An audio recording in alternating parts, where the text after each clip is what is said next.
Most people think tracking software is just about counting clicks, but you won't believe how much data modern tools can actually reveal.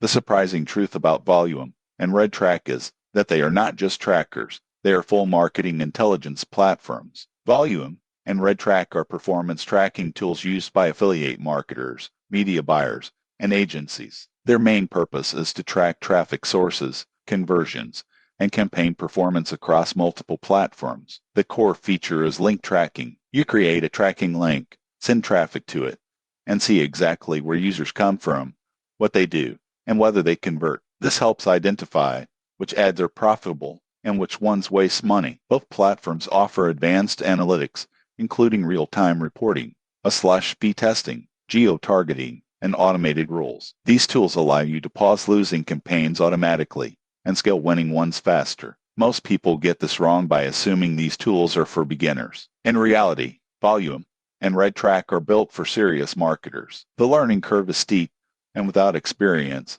the data can feel overwhelming. Another major factor is pricing. These platforms are not cheap. Monthly costs can be high, especially for solo marketers. However, for teams managing large budgets, the insights can easily pay for themselves. The main difference is that Volume is known for speed and global infrastructure, while RedTrack focuses more on e-commerce and multi-channel funnels. Both are powerful, but suited for different business models. In conclusion, Volume and RedTrack are elite-level tracking platforms for professionals. If you run paid traffic and care about data-driven decisions, they are worth considering. For beginners, simpler tools may be more practical. Subscribe for more honest marketing software reviews before you commit.